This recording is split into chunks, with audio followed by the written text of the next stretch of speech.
Well, it wasn't pretty, it wasn't accurate, but it was 4 points. Good evening, happy Easter, happy long weekend. If you don't celebrate, welcome back to the Don Pod. I'm joined by Nathan. Hello, Nathan. Hello, Sam. How are you, buddy? I'm well. How are you? Did I already ask that? No, I think I'm carrying a bit of hay fever. Actually, I've Hay been out in the fever. garden all day, mowing and stuff. So That's I right. might be a little bit Bit sort of sniffly. sniffly, but I'll push through. I'm the same. We'll do our best. Got a couple of green cans to help me through. Nice. Yeah. We're obviously here to review the Dons and Giants game Sunday afternoon, Easter Sunday. We seem to always get Easter Sunday games. 11-22-88, Essendon to the Giants, 11-9-75. Quite literal 13-point win to the Dons. Stringer 4, Martin, this is goals. Stringer 4, Martin 2, Redmond, Perkins, Merritt, Langford, Draper 1. 30 touches for Parrish, Sheila Merritt with 28, Redmond 27. I'll go into some game stats, but just quickly, your very quick thoughts, Nathan. It was a very hard game to watch. Like there were moments in that first quarter where I was quite frustrated with a lot of things going on. I felt like we played the better footy for, I don't know, maybe 80% of it. Like there were moments they were pretty good, Mm-hmm. but I really thought we were the better team, and I was quite frustrated by a lot of it. But 4 points, we're 3-1. That's exciting. We've got a couple of really tough, Yeah, like we've got Melbourne a and tough month. Collingwood coming up. So let's just take it where we're at. Compared to last year, we're flying. Absolutely flying. Probably agree. I think it was a fairly. I mean, watching it felt like a fairly close game in terms of possession and all that. Stats wise, we lost possession by 12. It's pretty minor. Plus 11 inside 50s, plus 16 hitouts. So good game for Sammy Draper and for Phillips. Broke even on clearances, -2 in centre clearance, +2 stoppage clearance. Plus 19 on the contested ball, another good sign. I think we won contested ball last week as well. Down 25 in marks, which is normally not an indicator that you've controlled a game of football. Interestingly, we were in front for 42 minutes and GWS were in front for 71. Yeah. It didn't feel like that. It felt like No, we were on top. that was part of the frustration, I think. Correct. And plus 9 tackles. Now, I think we have to address the elephant in the room. And good one. Visual comedy. I like it. That is 2 goals 8 in the first quarter, 1 goal 5 second quarter, 5 goals 6, astronomical in the third quarter, and 3-3 in the final quarter. Very frustrating. 22 behinds total, 3 rushed, 4 posters, and 15 off the boot that weren't posters. Seriously, we could have wrapped the game up in the first quarter. Yeah. Was it 2 goals 8? If we'd kicked 8 goals too.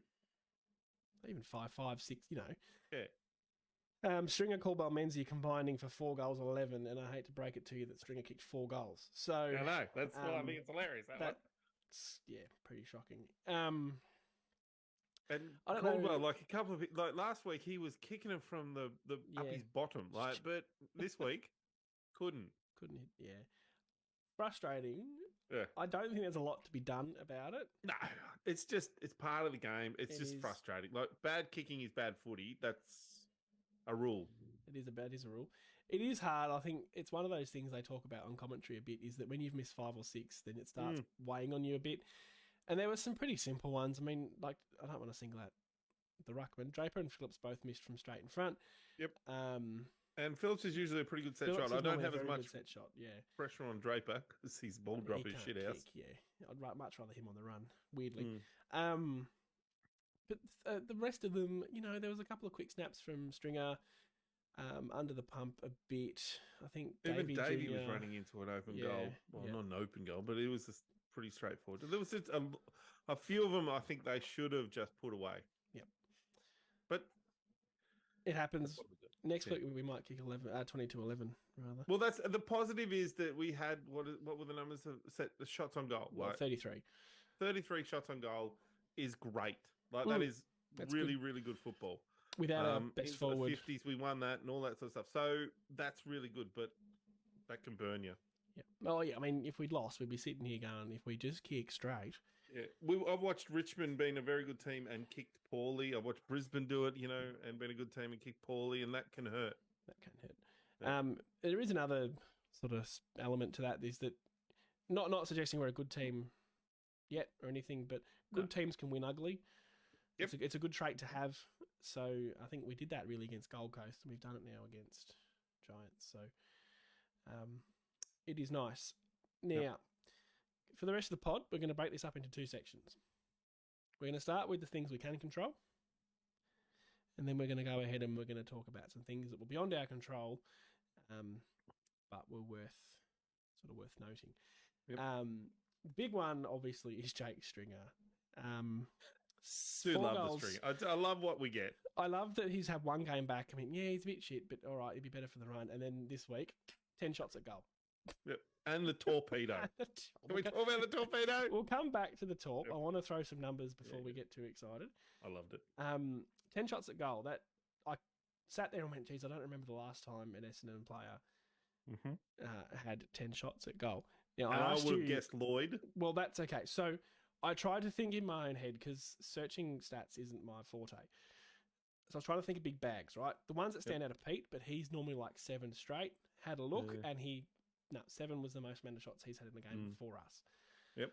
And I thought Carlisle. I remember Carlisle kicked Jakey Carlisle. 8 against the Dogs a few years ago. That, yes. 8 goals, 2. 10 scoring shots versus the Bulldogs in round 18, 2014. But, don't get carried away, Joe Danaher, 6 goals, 4. Also against the Bulldogs in round 19 at 2017. Interestingly, both against the Dogs and Mr. Stringer, the former Bulldog, with 4 goals, 6, which is pretty shit, let's be real. But 2017 was the last time. So not actually that long ago. I was with you. I was thinking Lloyd. Yeah, I would have gone back to Lloyd. But yeah, I did forget about Jake Carlisle would have been a tough one for me to have brought in. Yeah. He kicked, I think in 2 weeks, he kicked 7 against Collingwood and then 8 against the Dogs. He had a little run. He was a good player. He broke the record for marks or something against Collingwood. He had a 2-week period. Then he went to St Kilda and was, besides the drug thing, but he was ordinary. Yeah. He's a stepladder for Joe, funnily enough. Right, that torp. Run me through it. Oh, it was... I just was, at the time, I was, things weren't going well, and we'd kicked a couple, and then he just got it, and he just... Oh, it was just a very exciting moment. Like, torpedoes don't come out.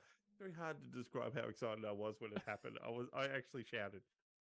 I went through the range of emotions, starting with before it went sail through. He got the ball, and I saw it turn in his hand. I went, "You don't do it. That's selfish. Don't do it. It's Jakey, selfish prick." And he kicked it. Oh, okay, he's flushed it. Probably sail out on the full. And on a day that we kicked, what did I say it was? 11 goals, 22. That sailed straight through the middle.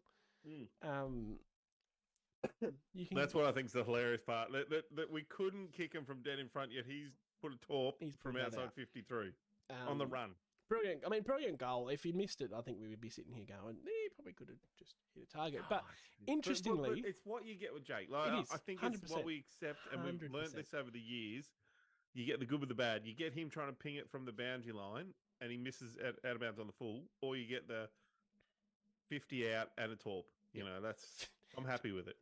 You come to the football to watch guys like that. Like, absolutely. In the end, he's exciting. He does stupid things and crazy things, but sometimes he does absolutely brilliant things.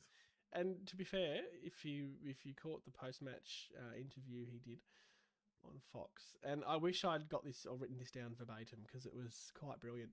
But basically, I had a quick look, couldn't see anything, so I thought, I'll torp it. As you do. And that's what we all think, don't you? I mean, on the run from 55, torp. No worries. I heard him. Did he say it's something in practice? But I never thought I'd use it in a game. He corrected himself because the interview was like, something about that's what the kids will do. And he goes, "Oh no, you have to practice it. It wasn't a complete fluke. I meant it." Great game. I mean, to have 10 shots at goal, you've clearly dominated your opponent and the team you're playing against. I did also love, he had a bit of a couple of rolls through the midfield.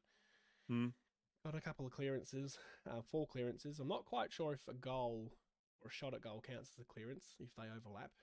if the clearance is the shot. I'm not quite sure how that works, but 4 clearances. But he does use that big body well in there, doesn't he? And there was a stoppage on half forward where I think Menzies tackled one of the GWS players, and Jakey just sat on top and dropped the knee straight into the chest of the Giants player. I mean, you ripper. It's amazing. And he got away with it, which was nice. So, but the umpires weren't calling much. No, well, we'll get to that. That's in the stuff we can't control section. Anything else on the package, Paco? Oh, love him. No, all good. All good. I think 3 votes from the umpires potentially. Yeah, I didn't put him in my. No, don't. No spoilers. We'll get to that. Yep, sorry. Right, the next one on my list here is Kyle Langford. Well, first things first, the commentary really have no idea. And I know there's a bit of upset with the fans that they think he should be forward. That's fine. I think that probably is his best position. But in this situation that we're in, where we are short at all, we'll say it every bloody week, he's good options. And he started in defence. Wiedemann went off. He went forward. He's that Mr. Versatile. I think his more natural game is forward. He's not a natural defender. So I think that's part of an issue I see. But I get why he's useful down there because of his kicking and his height and his running. There was one moment I wanted to mention. It was first quarter, I think. Yep. Yes, first quarter. Lots of mistakes. I get frustrated a lot of the times where our players don't make quick decisions. When you've got a guy streaming into 50, you've got to make that decision to stay back on your man or go up. There's that decision to be made. Yep. He was kind of in a bit of space, like marking that loose area. And there was another Essendon player going to catch up or tackle. I reckon it was Laverde. The bloke running into 50. And Langford made the decision to no. He backed back and he stayed in that dangerous space. The kick went out wide. Langers got there and made the spoil, got the stoppage or got the throw in. Just quick decision making is so, for me, that's what I want to see. That makes you a good footballer, makes you a good football team. If you've got the ability to make quick decisions, act on it, and then, proven to be the right decision. I just thought it was worth mentioning as a defensive player in that instance. Any thoughts from you? I have I probably think a little bit differently to you on this one. We haven't discussed this, but what? We're not allowed to disagree. It's an echo chamber, I think the problem at the moment I have with our back six, and I have a few problems with them, but I'll get to that later. But what you're discussing, I think Langford is more of a natural forward and not a natural defender, and therefore I think he puts extra pressure on our other back 5 or 6 or whoever are there, because his reading of the play, and when the defenders swap, as they do, or you go take him and I'll go up to him and you swap around. I think that hurts or affects at the moment Laverde and Ridley, and that might be just because they haven't done it a lot. We're 4 games in and they haven't played together a lot. Or it might be that Langford still doesn't quite know when to go, when to stay, or what to do. And look, you got that one example. You go there, got that right. Yeah. But I reckon I can find another 2 or 3 where he didn't get it right and he made bad decisions and sort of got caught out. And what I think he does, and a few of them do, is they get sucked into the ball, and that leaves. There was a few where. Seriously, GWS could have kicked a lot of more goals, over the back. The ball went over the back a lot. Yeah. That's a bit more of an issue on the team in general, to be completely honest, which is a point I want to make later on about packs and how they form. I don't want to get into that now. I'm just saying that I think that Langford, I think that this is the theory I have. Langford and Laverde were brought to the club as forwards. Now, I know Laverde played as a junior defender, but he's always looked... 2 years, for the 2 years, he's been a really good defender. But the first 4 games this year, I haven't seen that guy that I saw last year and the year before. And I would go further and say how Ridley, who was nearly All-Australian 3 years ago, I don't think he was he? Was he? 3 seasons. It was 2020, the year he won the BNF, The 2 years since then, I don't think he's been anywhere near that. And it's a concern. And I don't know if it's something we've done or it's something because what you want to see with the players, and we talked about this the other day with Joe Danaher, you see that natural progression of a few more goals, few more, bit better. Ridley sort of went well and then went backwards, and sort of plateaued. Now, he hasn't looked great this year. So it's a concern. That's all I'm saying. Yeah. Is that there's 2 or 3 down there that I'm worried about. Okay. I'm going to move on Yep. Sorry. to the back six then, because that was meant to be about Langford. But all good points, and all we're going to mention it anyway. So I want to break this up into 2 sections. One is team defence, and one is the back six. Yep. Or the actual defenders. Yeah, so the 6 or 7 that are on the ground at different times. Because you've just mentioned them all, we'll start with the back six. So I think Lav's a good one to talk about. Lav is a good footballer. Very good. But I think he's a victim of the back six that he's playing in. Yep.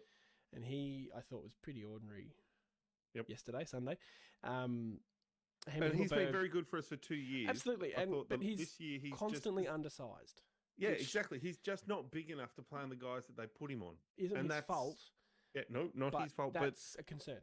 That's what has to happen. The oppositions have 198 centimetre forwards. Yeah, and even Zerk Thatcher's only 195. Yep, and he's doing a great job. He's fantastic, but he's not even a massive he's not. But he's one of those guys that has got better and better in the last year and a half. Every game he plays, I think he does something. Yep, he's getting better. Yeah, and I'm more than happy to stick with him, but I'm not seeing that development in some of the other. Well, I think on Laverde specifically, if again, I don't think he's a bad footballer. I just think in that particular team, if we replaced him, and this is a purely hypothetical, and I don't want to get into the discussion of whether we should or shouldn't, Ben Mackay. Oh yeah. So who's 198, 200, whatever he is. That it's not just that. Hang on, it's not just that. Swap. It's not just Laverde for him or that type of player. It's then Ridley can go back to exactly being that other player. Kelly, who's actually been fantastic, particularly the last 2 weeks, can play his role. And it helps the entire back six by getting that extra tall. So yes, the it will question be I'll throw at Reed you, eventually, but that's. So the question I'll throw at you: do we go after like what you're suggesting, a Mackay, who is a very, very good defender from North Melbourne? Yep. Or do you progress or keep developing the Hayes, the Reeds, and possibly the Cox? Well, gotta keep developing the Cox. Keep developing the Cox, Sam. Because they're all that 199 sort of plus 200 centimetres defenders.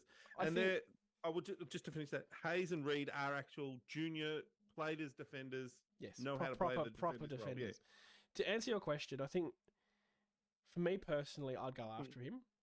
Yep. And I think the argument... You want that instant success, don't you? No. Well, that's the argument I expected from you and from supporters in general who think we need to focus on draft and, rah. One, he's not going to cost us a pick. He's going to be a free agent if that's the route we went down. But he'd be 25, 26. That's normally about the age when you reach that free agent period. I think generally we expect a lot from our players too soon. BZT was written off. He's a 195, 23-year-old, and we wrote him off. They take time. So if you're going to give Reed, Hayes, Montgomery, Reed, just the two. Probably not Montgomery, Reed and Hayes. Reed and Hayes. If you're going to give them until that time where they're 25 to really get to be that player, Ben Mackay is 31. So it doesn't actually take too much away. It gives us good depth because I think so you're saying at the that moment, he takes over the role for a few years until those boys play a bit of AFL and get to develop. I think that genuinely makes us a much better team. So we might find ourselves in a much better position in that time. Reed and the other one, Hayes, are good depth in that time. If BZT or Mackay would be injured, then we've got coverage. They get experience. Well, the reality is that BZT and these guys will get injured. They will get injured. So then you can play Reed as a 23-year-old. Yep. Knowing he's still probably got a couple more years before he really gets to be that player. I don't disagree. I think we both agree then that I think our weakness is taller defenders, and I think McGrath's playing a great role in his position, and I think Redmond and Kelly are doing their thing, but maybe we're asking a lot from them to play. Like our taller defenders are not. Well, they're not taking tall away enough. Zerk Thatcher. Barring Because Zerk Thatcher. we've been lucky at the moment too. We've been lucky. The teams we played haven't had great. Like Cameron, I just watched him play today. Yeah. Who seriously is on him? Like, is it Laverde? No idea. Can we get Mackay now? Is that okay? Hey, we bring in Mackay now? No, we can't. I honestly, I also don't think we're going to be a shot at him. I think he'll stay at North. But if you go to Carlton, then so there's the Mackay and Kerr now. So who plays on those two for us? I have no idea. But that's the point we're making is that we've got BZT who's against Mackay. He's undersized. Excuse me. Massively. And that's our tallest defender. So it's an issue. And then I think there's other parts of how we defend too. And I think we, as a general rule, I get frustrated with. It seems like a lot of our defenders all go to the contest, the ball spills, and they're just the opposition just sitting around and go, "Oh, this is nice." Well, there was one moment, and because I want to talk more about a bit of awareness in marking contests later on, but specifically Sam Draper, and not to single him out. Got top of the goal square kick. Yep. All I want to see in that instance is the giant fist through the ball and put it through dead. Or even if he misses it and it goes out the bounds or wherever, just get it away from that contest. Big Sammy, who, to be fair, isn't a defender, went up for the pack mark, got clean hands to it, dropped it. Toby Green kicks a goal. Because what happens with the hands is it spills straight down. And goes, But we also had 14 other players go up. There was no one down, and Green had a really pretty uninterrupted run into an open goal. Just a bit of awareness. But the other side of this is the team defence, which seems to be 300 times better. Well, what are we averaging? 78 points against. Yeah, not much, because St Kilda's winning score was only in the 90s, wasn't compared to last year, it felt like it was about 900 points against. And the way we are moving as a team and stopping them and having to, I don't think they had a score I don't think they scored from a kick in, which last year it was obvious. Yeah, teams were just walking it down from one end to the other. It was hilarious. The biggest that's great theme I'm noticing with that is that if we kick a point, which we do a lot, was kind of a hot topic yesterday. They can get to the wing quite quickly. I find they get the 1-2 kick fairly easily. But beyond that, they really struggle to get the ball going past. Well, they're not getting it back into the mid, which is what we're trying to stop. They're not even getting that next kick to half forward. Like, it's really just brick wall at centre wing, which, bless you, which seems like, it's happening a lot, so it must be, oh God. Sorry. Keep going. Push through it. If you're listening, don't worry. It seems like a real plan or a real sort of however they're setting up. We're okay if they get that first or second kick. Beyond that, that's where we're going to force the turnovers. And honestly, GWS turned the ball over so much in their defensive half, our forward half, and we really failed to capitalise. But and they kick to our defenders a lot. It does stand out like the proverbial, because last year was so poor. But it is good to see that it's now 4 weeks in. Yep, and it's consistent. And even when we've lost, it's still been not that much of an issue. And what'll be great, and what I'm really looking forward to, is the next 2 weeks being Collingwood and Melbourne. Melbourne, then Collingwood. Yeah. But they're two quality teams. Yeah. Collingwood down on a couple of players, but they'll still be really good. So we'll be able to see that defence. Now, I don't think we can beat either of those teams, but I wouldn't be surprised if we did beat one of them. In that, if everything goes right and we don't kick 22 points, then we've shown that we can defend and we can score. I think that's exciting. Collingwood would be the real test. Collingwood's the one that worries me. Melbourne play hard football, but Melbourne play hard football, good football. Collingwood are quick. So that's going to be a different test on that team defence and that structure, more so than just... Collingwood's biggest problem over the next few weeks is they're going to lose the contested ball, which teams are winning games on contested ball. Because if you get the ball first and get it forward, then you can win it. Collingwood win the game off the half-back line, but that might not work as much if they're not winning the contested ball as well. So different styles, though. So just talking about that team defence, that'll be a different challenge to what we've had. Even Melbourne will be different because the quality is obviously much higher than what we've had. So there's been a couple of comments on the Facebook live. On the Book of Faces. On the Facebook about Jones. So I think...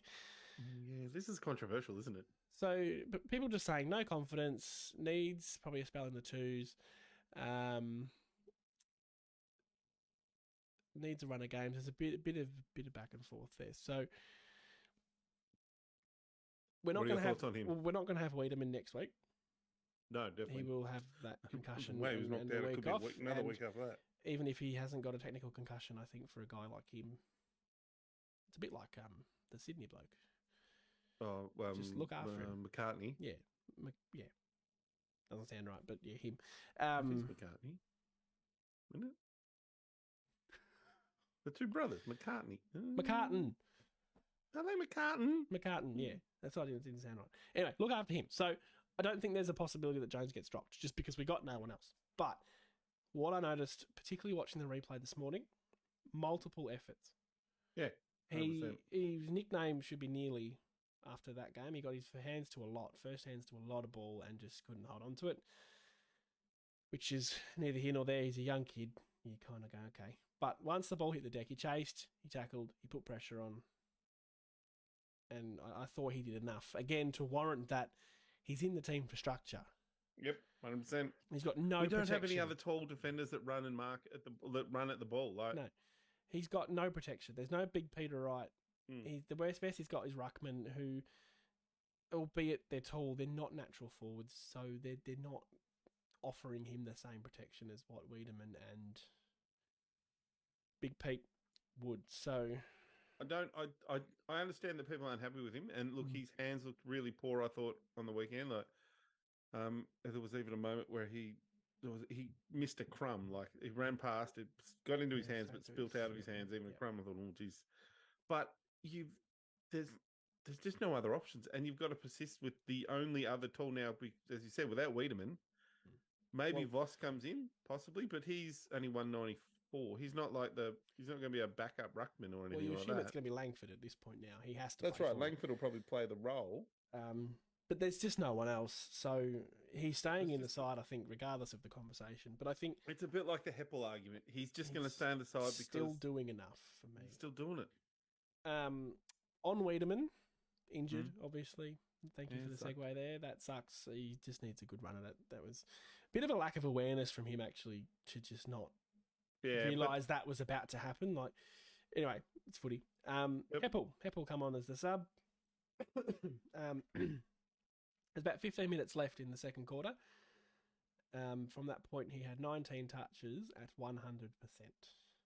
Which is what we'd been complaining about for the last 2 weeks, and he went and thought, oh, well, I reckon he obviously kicked better, but I don't think he went for kicks that were above and beyond his ability. Like, he just went down the line or just to the right option, and he played his role. And I still think leadership, we're a very young team, and we need guys like him out there. And it shows a lot. I don't think he'll play much footy next year, like, to be honest. No, probably not. I'd be surprised if we were picking from a full team towards the last 5 or 6 rounds. I'd be surprised if he's getting games, because they'll be all right, well, the season's nearly done. We've put a few games into the young kids, see what they can do, and he might not play a lot. And then he's only on 1-year contract, isn't he, this year? I think so, yeah. Yeah, and they might say, well, thanks, Dyson. If maybe you can have a leadership role, or I don't know, Gold Coast, whatever. But yeah, that's fine. I think it shows a lot to come back. A week of media, a week of negative attention, a board member coming out and saying it's probably your last year. What's your thoughts on that 23 thing that they did? I don't really get the issue. Brad Scott said post-match that he thinks we should change the rules because it just makes it a bit clearer. But he also said that, that means lawyers have to go through and change the entire rule book because everything is based off 22 players. Because they did the same thing with Richmond. Like they're talking about how Cochin, they don't like to announce, like they don't like to put it out as being dropped, because then you get this media story around it for 24 hours when actually he's not really been dropped. He's just coming back in as a sub. Yeah. I think keep it as simple as you can, and that would be name the sub on Thursday night. It was interesting that Scott mentioned the teams were offered basically having 5 interchange or 4 and a sub, and they the majority wanted 4 and a sub. Oh, really? Just as a side note, yeah, I thought that was interesting. Didn't know that. Well, that's their own fault then. I mean, from a fantasy perspective, I'd rather just have that no subs and pick a freaking extra player on the bench. Funnily enough, fantasy's not the guide. Yeah, it's very important, Sam. Yeah. Very important. Fair enough. Anyway, props to Hep. I thought that shows a good mental strength to do that. So, plus 10 in my books. I think we've... Oh, no, it's only half an hour. We're okay. We've got more to talk about. I feel like we went on a bit about the defence. So, well, there was a bit to talk about. I thought our defence was... our defence was shit outs. It's stuff to talk about. That's fine. I thought they scored way too easily against us for a team that I don't rate. Let's not go back to that. Sorry. I think we've covered it. We've moved on. As I'm about to introduce a topic that roughly is about a defence. Slow starts / runs of goals against us. So obviously, does anyone know when the game? Do they tell the players the game started? It cost us last week 5 goals before we had a chance to really get a beer and sit down against the Saints. And I thought it was happening again this week. 2 very quick goals. It was 2 goals within the first 2 minutes, and we'd barely touched the footy. Like, I'm going to just jump into the stuff we can't control a little bit. The very first centre bounce. And this set the tone probably beautifully for the day. Dylan Shield was going to get the ball and get the clearance. He got tackled about half an hour before he had the ball. Play on, Giants kick a goal. Yep. Stuff like that drives me insane. And it's a consistent theme with Dill that he gets tackled before he has possession of the ball. And it's just play on. It drives me up the wall. Anyway, Hawthorn did it. Hawthorn got a run of 4 goals against us. Yep. Gold Coast, I don't really remember. St Kilda got 5 twice. GWS, obviously the first 2, and then got on a run of 4, I think. I think it's better than last year. I think last year that would have been 6 or 7. But particularly the starts of games, you've got to be switched on because against your Melbourne, an X4, Melbourne, Collingwood, Geelong, Port Adelaide, in Adelaide. So you're not switched on from the start. You'll be 10 goals down. Oh, 100%. Oh, shit, we're 10 goals down and we're game over. I just thought it was worth mentioning. We've probably done it to death with the defence, though, so possibly leave it at that. Do we have positives? What about some positives? Oh, I've only got 2 more things on my list, and they're both negatives. I'll go very quickly, then we'll go for some positives. We'll go for some positives after these 2 things. Yep, all right, go. 1, awareness in marking contests. The amount of times our small forwards interfered in a marking contest when our tall player looked like they were going to be in a position to take a mark. Yep. Drive me up the wall. You're small. I can picture 2 or 3 in my head right now. Yeah, if you're a small, then just be a small. Get out of the way. Let the big boys take their aerial marks. It's fine. And at the point in time where Giants had kicked 9 goals, 7 of them were from stoppages. Yep. And at least one of the last 2 was from a centre clearance as well. So we'll call 2 it of the last 2 were. 8 of 11, or maybe 9 of 11 were stoppages. So that's a bit of a concern as well. Well, as I said, stoppage is king at the moment, I reckon, in football. Or, stoppage, like even the game today, I watched a bit of that, the Hawthorn Geelong game, and half time, Hawthorn were winning the clearances, winning the stoppages, and that was showing on the scores. Second half, Geelong went, guess what? We can do that sort of stuff too, and they romped away with it. Purely because if they win the stoppages and get it forward, they've got 2 gun forwards that are going to do some damage. Could that be the biggest win by a team placed 18th? I'm not going to do that stat search myself. I don't really care. But certainly boosted their percentage. 82-point win for a team in 18th. Can we quickly point out too we're ahead of Collingwood on the ladder at the moment? Still are. Yep. And oh no, not Carlton. Never mind. No, Carlton. Sorry. Carlton they're going to stay on top of the ladder for a while. I ruined it. Well, they're not top because St Kilda are still. They're going. Well, I think don't they play? Who does St Kilda play? Saints have. Sorry, we're going on tangent. Saints have Collingwood this week, so 2 evils, if you ask me. Positives. Positives. Menzie, I thought this is a bit obscure. No, great positive. He had one moment in particular on the far side from the broadcast half back. Yep. He won the ball. Something happened. He won the ball again. Got a quick fly handball, and we went out and Stringer kicked a point because of it. I think. He was dangerous in the forward 50. He seemed to be everywhere in patches. probably wasn't a consistent 4-quarter thing, but he's a good little football player, though. I really like him. Good footy. Like, if we're talking him to Guelphy to Snelling to, like, if you've got to make a comparison who I'm picking, it's him by a long way at the moment. He's dangerous. I don't think Guelphy's in that same group of players to pick from, but I see your point. He's been very good. He's been serviceable. Rusty Martin, just... Rusty? I criticised him a couple of weeks ago because I thought he'd lost a bit of that composure and good ball use. And then in the last 2 weeks, he's just... been great. Said, no, Sam, I'm actually fantastic at football, and I'm calm. I'm calm when he has ball in hand. And you notice he does this little twist of the ball? I don't know if you noticed that. Yeah, he just does this little spin. One of the Twitter pages we follow does a lot of videos. I'm sure, I can't remember who he is. Well known amongst the Essendon Twitters anyway. And yeah, streaming down the wing, looking at options, and just has a little ball twist. It's James Hurdlock. Beautiful.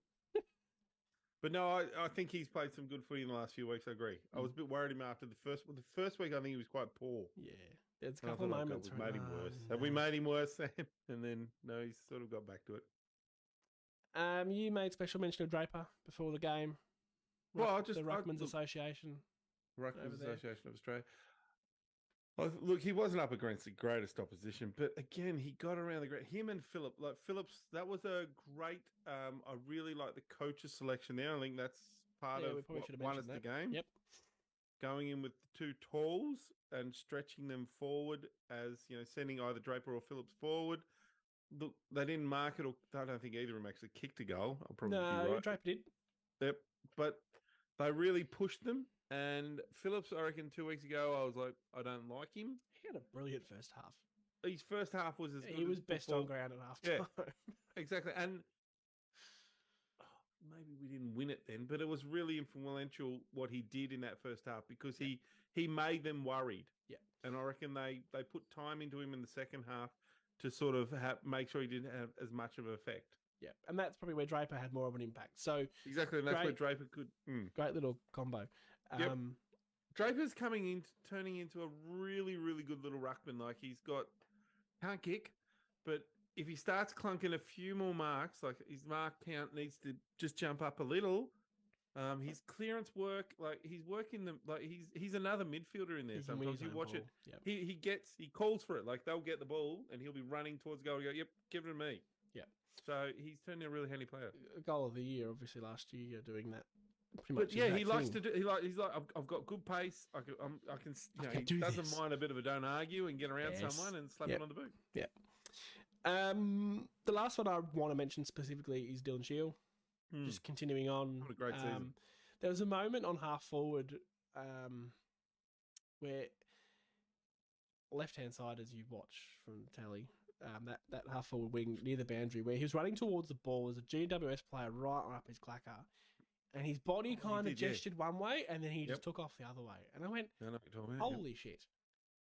That was very nice. Just beautiful. And awareness, and he's winning plenty of football. No goals for him yesterday, but 28 touches, probably, another 600 metres gained. Yeah. Love it.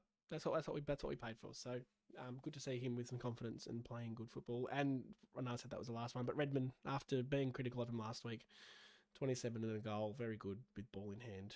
I disagree on this one, but yep. Okay.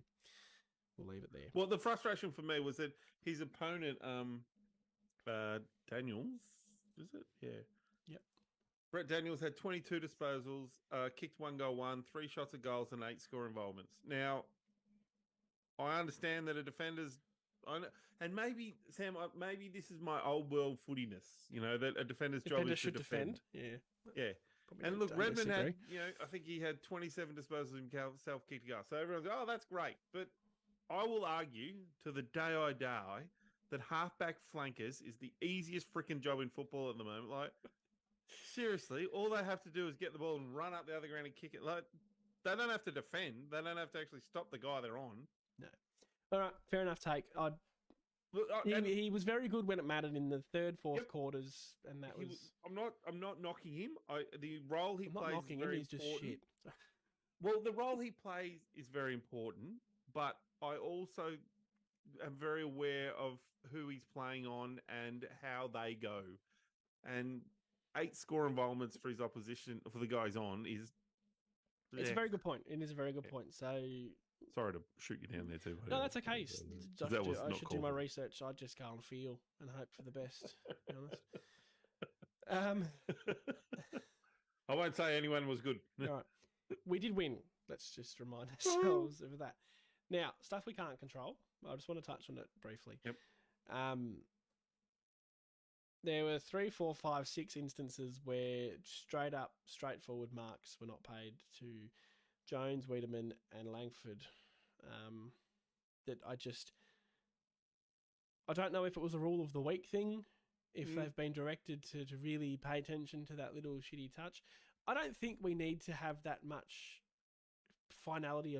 Finality, that's not the right word, but we don't need to care that much. If there's a tiny little fingertip from the opposition as the other player, if they both touch it at the same time, the other guy clunks it, it's a mark to the other guy. Goddamn, it's paid every week. Yep. And there were 3 specific ones. Langford's in the third quarter was the worst of all of them. He used the body beautifully, backed back and took the mark, and the umpire called play on. It's like, mate. And when you watch the replay, the commentators all sort of went, "Oh, I guess it's there." Every single one of them were, yeah, that's a mark. Yeah, but they all went, "But I would have paid the mark," like. And if you're going to do that every week, it's going to be shit. Yeah, there's pretty much always a little tiny finger or hand or something in there. And it's impossible to be consistent on that too. And there was Setterfield, I reckon he tackled, he probably had another 57 tackles like he normally does. But there were 2 or 3 where he tackled someone and the ball, I would say, spat out, which is holding the ball. If you haven't, if you got the ball, you get tackled, and you haven't disposed of it correctly, then that's holding the ball. Holding the ball is disposal. Seemingly dead. Setterfield looked at the umpire and was like, what's going on? I know I can't say anything because you'll call it against me, but that seems unfair, buddy. There were 3 specific ones to Setterfield where he tackled and you went, that's probably holding the ball. There's one today, I didn't watch a lot of the Hawthorn-Geelong game today, but I watched it for a bit and I thought Hawthorn, and this takes a lot for me to say, Hawthorn were hard done by. The Geelong player had the ball, took a couple of steps, got tackled, and it dropped out of the contest. Holding the ball. That's holding it the was ball. wet. The Geelong player swings the boot Doesn't at matter. it, kicks it 20 metres forward after it had bounced, so it wasn't a kick from the drop. And they kick a goal. It's like, you just...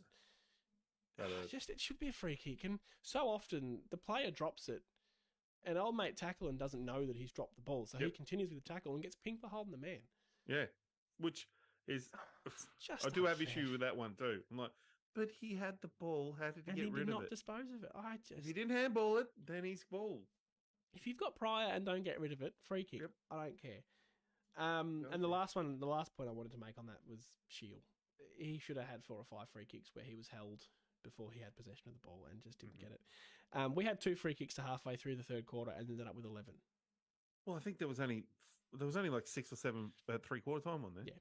Free kicks for the whole game. But we ended up with 11. Which would have to be statistically ridiculously low, wouldn't it? Like, and I thought we got away with a couple. I can't remember them quite so specifically because obviously I'm biased. But you and I agree with that. Like, we're not saying this because we think we're getting hard done by. Yeah.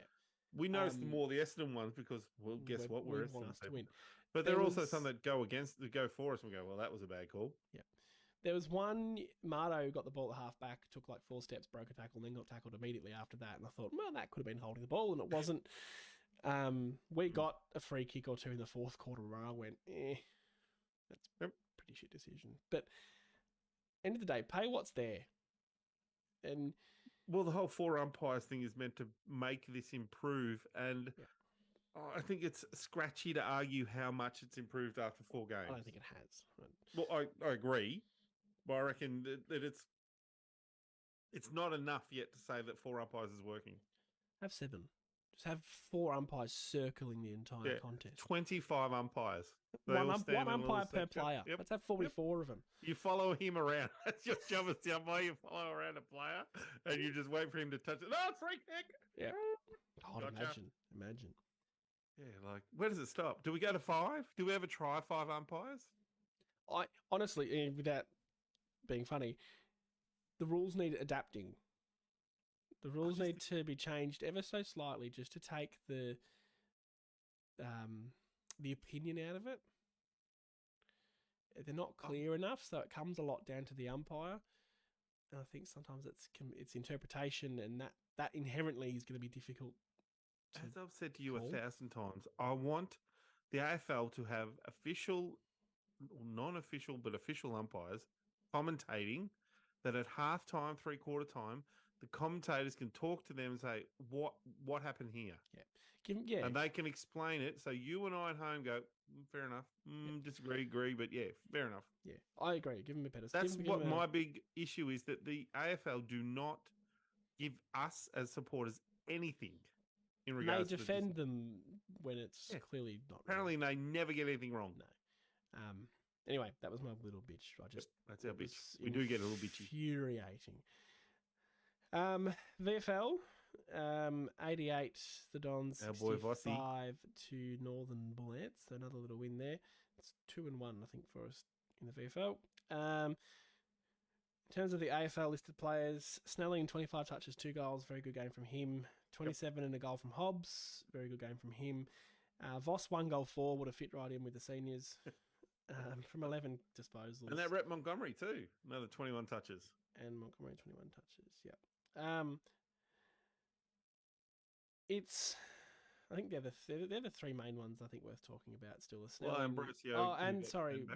Waller kicked 2 as well. Oh, did he? Oh, yeah. Well, I was a bit worried about how young Frog's son, what's his name? Junior. He looked like he hurt his shoulder. And he obviously got it strapped. And then, obviously. And then in the last, I reckon, 2 minutes, he looked like he rolled his ankle or got his ankle stood on quite severely. And he was limping immediately after the game, like really badly. Yeah, and I thought, he might be... They might go, we'll rest him and bring in... I was probably thinking more Wanganeen because he's been okay, but I see he didn't have a very good game in this one. But if Tip and Woody's played and got through a full game, then you'd be like, well, give the kid a rest, bring a bigger body back in and break on through. From what we've seen from Scott, Snelling doesn't come straight in, although he did have 9 tackles, which gives me... Well, where would he come in? Where would he play? I know. I think he needs a bit more consistent form. I did see too, Voss, they try to push him up the ground a lot more too to get more run and, more movement into him. Yep, and still had 5 shots at goal. Yep. I think with Wiedemann out, he's probably a no-brainer at this point. I think he's at least in the 190s. What I'd probably go with, yep. Yeah. And I think that's probably it. I think Waller Scott talked about after the Hawthorn game saying he needs match fitness, so I think he'll get a few weeks there before he's fair enough. Thought about. The only other option is that I don't think you do, but do you bring in another tall defender like that Hayes, who's played, only a young kid, and then throw a Laverde out forward? I don't think that's what Scott would do because he's talked about how he wants players to settle in their positions. It is an option. He's not giving Langford much of a chance to settle into a position. I think Lang is a special. It is an option. I thought about Lav being the forward, but you're robbing Peter to pay Paul, and we're already pretty short in defence. So, Hayes at least is a tall player. He's a 200 sort of. Yeah, he's a kid. He's skinny. He's shocking, but he's very talented. And actually against Gawn and Grundy. Well, Grundy obviously won't. Gawn won't be there. Oh, yeah, Gawn's injured. Grundy, yeah. Okay. Well, so it's them and Van Ruin who's been playing their backup because what's his name? Brown hasn't been playing. Yeah, Van Ruin's a kid, isn't he? Yeah, well, that's when I'd be open draft to bringing in the kid. When you can play them on another kid, that's a good chance to get him in the side. Hayes could play on Van Ruin, which would be a good matchup for him because even though he's a couple of years older, he's probably stronger, but he's not like it's similar. If we needed an extra tall, like that, that's what I was going to say. If we needed an extra tall and we're playing Carlton, I wouldn't be bringing him in. I wouldn't be exposing him to. I wouldn't be putting him on Mackay or Kernow, who are just going to push him out of the way. Or Hawkins, Cameron. Yeah. Anyway, it'd be interesting because I think the rest of if there were no other real serious injuries, obviously except for Wiedemann, then I wouldn't be making many changes because they're winning, they're playing good footy. So you've got to stick with it. And as much as that probably hurts people, that's what you got to do. I think it is Voss for Wiedemann would be that's my prediction. There you go. Yep, I agree with that. Right. votes. I'm going to go first this time Good. because we talked about this briefly before, and I'm So I can intrigued. copy you. I'm intrigued by yours. So I'm going to go 1, 2, 3 to build a bit Ooh, of suspense and be a Controversial. bit different. And Martin, 1 vote. Okay. I thought he was brilliant. 2 goals. 1 when it really friggin' mattered. After what you said earlier, can I change it? No. Redmond, 2 votes. Jesus Christ, we've got some problems at our.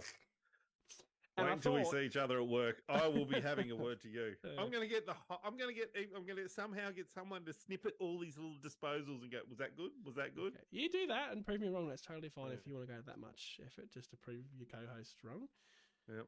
Seems like a bit of a Actually, nasty could thing to give do. you some stats anyway. right now. Yep. No, we're past that. And I thought, for me at least, a pretty obvious 3 votes was Jay Stringer. That's 4 fair enough. goals, lots of shots, the top. I'm all there for it. Well, this is fascinating because my 1, 2, 3, and I have none of them in there. Well, Mine. it's not a surprise you don't have Redmond. It is a shock and a bit of a stain on the name of the Don Pod that you don't have Stringer, to be completely honest. But hit me. What have you got? Okay, so my 1, I'll We're go gonna the same way as you. Okay, copycat. Yep. Phillips. Okay, yeah, fair enough. Look, I thought he was really important, and the number 2 vote follows that with Draper. The 2 talls, as I thought, were really important to the game because of the structure and what they pushed forward and allowed us to play the game we played. If one of them wasn't there, I think we could have possibly lost. Okay, and the 3? Merritt. Yeah, okay. Merritt was the one I probably should have put in there over Redmond on hindsight, but I live and die by it. I watch, and I'm sure people listening will watch Ben Foster, who's a goalkeeper. He used to play for Manchester United, Watford, a few others. He's gotten into the YouTube space, and he talks a lot to other goalkeepers, and he talks about this goalkeeper union. All the goalies look out for each other.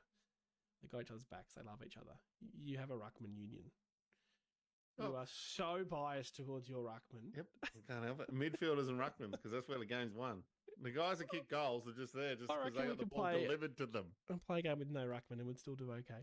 Oh, you talk to Collingwood about that because I think you'll find that over the next few weeks without a ruckman, they might struggle. Okay, we'll see. Because they looked a bit ordinary without when Cameron went out of the game. Anyway, I think 1 might be important, but anyway, you do have an abnormal love and affection for them. But I have an abnormal love and affection for big forwards. Yep. It's fine. We've all got our things, Sam. Because We've all got our clearly stupid... that's me. I'm a big forward. I just want to point out that Zach Merritt did have 629 metres gained, kicked a goal, should have kicked 2. What I do is I do my votes and then I look at the coaches' votes.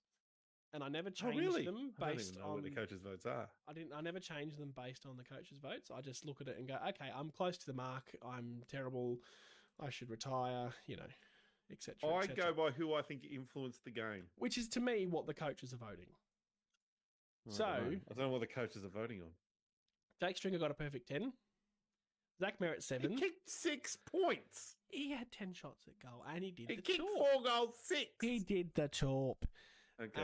Who got the next? So 10 Stringer, 7 Merritt, 6 Redmond, 3 Martin. So I've got 3 of the top 4. I'll copy. So you've copied. I haven't. I do it first. Did Draper or Phillips get any? 2 Draper, and then 1 each to Kelly and Haynes from Giants. Oh, yeah, fair enough. By I the feel a way- bit better now, though. Oh, I'm not a mile off it.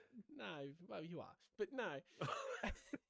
You missed clearly best on ground for me. But anyway, that's the beauty of football. We all watch it with different lenses and all have different opinions. And you know what? I love Jakey and what he does. Yeah, I know. But he 4 goals, 6. Anyway, any socials? Well, I kind of touched on them earlier actually because I didn't want to read through all the Jones ones Because there were so many. Because it was worth talking about in its own right. Bit of love for Heppel, rightfully so. Sam, who's back, I hope you got your jersey last week. Lav got caught ball watching a lot, and yes, that is correct. I thought he did too. He did, yeah, that's a good explanation. And I wonder if I put that down to, is that because he's naturally a forward or because he's just not a good defender? Like, I think it's a bit late for that whole is he naturally a forward discussion. I still think there are natural forwards and natural defenders. I Yeah, mean, the yeah. only one I know that was so brilliant at both was Scott Lucas. He won all Australians at both end. That is hard to do. Pavlich won the same, didn't he? I think you're talking about a very good footballer player. Yeah. Okay. Right there. Anyway, Matthew Pavlich was one of the better players to play the game too. yes. It's a shame he played for Freo. Oh, well, I'm just saying, it's not that easy just to send her forward. Oh, you can go down, play back, mate. No worries. It's pretty straightforward. Yep.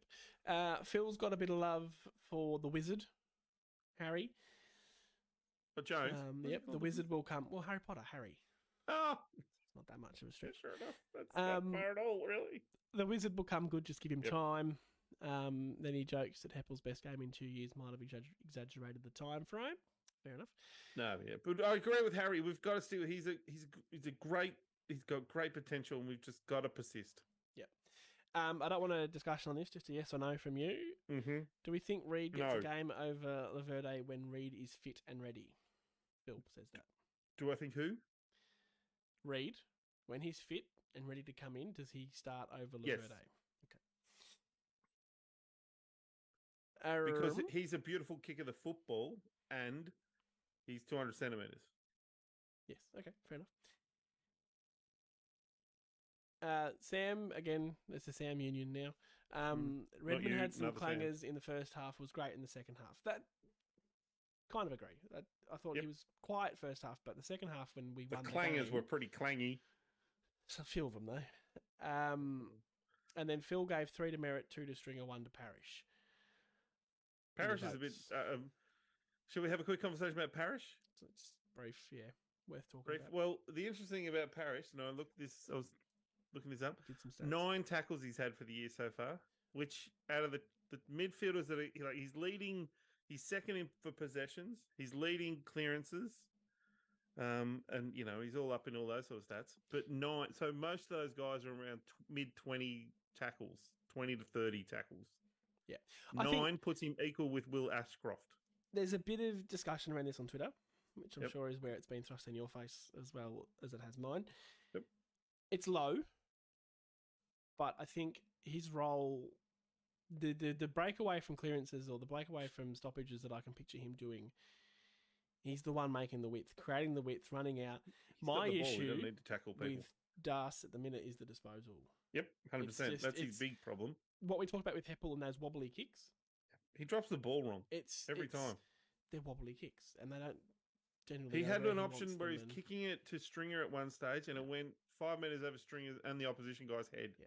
And again, generally he's very good. I just the last 2 weeks I thought he's just fallen away in that specific thing. I don't mind if he's not tackling, if he's getting 30 touches and 11 clearances in a game, that's okay. Yep. Setterfield and Merritt are doing a bulk of work tackling. Yep. And that's I care less about his tackles and more about his kicks. The disposal. And that, people were quick to harp on Shield about that. Yep. I think Darcy's there's a question mark there. Not really a concern just yet in an overarching thing, but yeah, I thought that's why he wasn't in my votes. Yes, he had 30 touches, but I didn't think he was overly effective with them. No, look, I wouldn't have. That's the reason why I didn't have him in my Probably votes. still should have got a vote over Phillips, though. I thought he was good in his role, but his disposal was pretty messy, and clean that up, and he's a pretty punishing player. On that, how would you feel if he left the club at the end of the year to go to, obviously another club, but maybe Geelong or whatever? He's from that way. Have you got kids from that way? Yeah, you got an hour.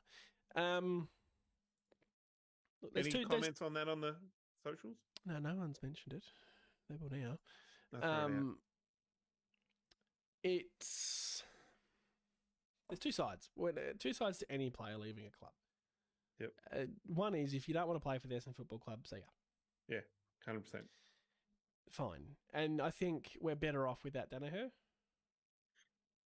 As a club, I think we got football-wise, he'd be probably pretty handy in the side right now, sure. Yep. But I think we're better off as a football club in a better position. I agree with your first comment, though. If you don't want to play for us, then why would we try and keep you? Like, We'll what we probably pay you more money to stay? No. Yeah. We'll probably end up with 2 top 10 draft picks if he did go. I mean, and one extra to what we would already have. Yep. I don't think he will leave. I don't know. I don't know the guy. He'll stay. I think every single player who's coming up to free agent says we'll just leave it until the end of the year, like it's round 4. Yep. I think the factor of what Brad Scott keeps harping on about and the board and all that through the off-season is we need to build a stable club. Yep. You build a stable club, you'll keep players. And if we can show Darcy that's a stable football club, then he's more likely to stay. And probably in his defence there, in the 7 years he's been at the club, roughly, he's probably seen 4 coaches? Yeah. It's been a very unstable football club. So if he wanted to leave, he has pretty good justification. He's like, well, in my time, they've been a rabble. He would have had Westfold, Truck. He would have been even before Westfold, wouldn't he? Would have been 2016. 2016 was his debut year. Oh, so that would have not been... No, it was Woosha. That wasn't...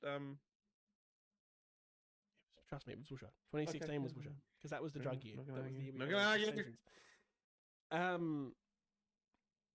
I want to keep him. He's a good footballer. He's going to get paid a lot of money anyway because he's a good footballer. So I agree. Think if we create the environment and all that, it's a stable football club, he stays. But if he wants to go, all right.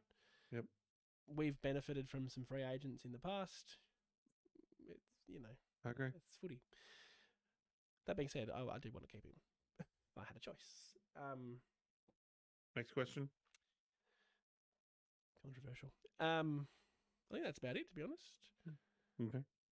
A few comments more about Parrish and tackling not really being his role, which is fair enough. We have 6 players in the top 50 tackles. With an asterisk, he says, I think. So I'll go with it. But then how many clubs would have like more, like 10? Like, yeah, well, I mean, 18 clubs, you would want to have at least 3 or 2. Yeah. So 6 Setterfield's definitely leading the way in that. And he's been a great, acquisition to the club. Like, seriously, like, I think in the 4 games, he's averaging probably 20 touches and I would guess 7 tackles a game. And he'll get a job on Oliver this week, I would assume. And I'm not saying he's going to nullify Oliver, but he's done a pretty good job on most of them so far. So, and I don't like the idea of a tag. I like just a guy that you're focused on him. Not a hard tag. Just no. Setterfield is equal. Well, he's listed as his 11th in the comp, averaging 6.5 a game. Tackles. That's a pretty good guess from me. Thank you, Nathan. So Liberatore, Oliver, and James Rowbottom from Sydney are the equal first. Yeah. Tom Atkins from Geelong, Ruben Gibney from West Coast, kid. Yeah, he's been good that young. Tim Taranto, Toby Dankervis somehow, Bontempelli, Took Miller, Brad Crouch, and then Setters. So you're talking about a couple of guys that are going to win Brownlows in their career in that team. The names you've ruffled off there. Good players, yeah. I think I've been led astray with the 6 in the top 50 because the next one I found is Dill, who's at 40. Oh, and then Merritt. Maybe 3 in the top 50. Oh, that's right. That's right. Side note. Anyway, you don't need to tackle if you have the ball, says David. That's good. Accurate. So it's a fact. And actually, it looks stupid, wouldn't it? You run along with the ball and just start tackling people. You get holding the ball for that. Interesting. All right. We've talked about some changes for next week. Can you give me a tip, please, for a gather round in not Adelaide? Excited about it. Fucking 12 people at some crappy ground in South Australia. I think Melbourne will do us. I think they're my best team in the competition, I reckon, at the moment. I reckon they'll do us by probably 30, 40 points. I think they're a really quality team. Agree that they're quality.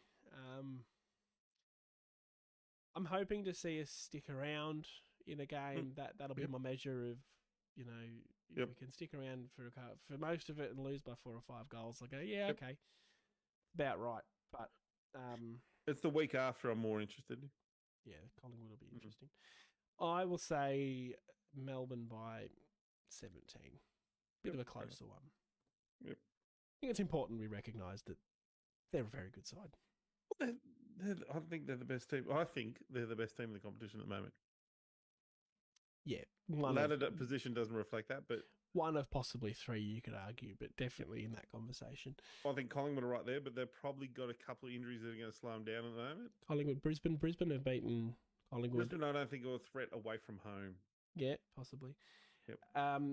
Anyway, yep, we'll cover that. So, D's next week, I believe Saturday afternoon. We'll be back here on Monday. And then roll on into Anzac Day following week. So we'll have to do that one on Tuesday. Will we do it Tuesday night? Yeah, I'm not going this year, so we could do that. Okay, that'll be exciting. Tough month ahead. I think 3-1 is... There'll be a lot of emotion if we do it Tuesday night. One way or another. Either up or down. I don't know what I'm emotion. Oh dear, look forward to it. All right, that could be one to tune into, people. That is the Don Pod for round 4 already. Can't believe it.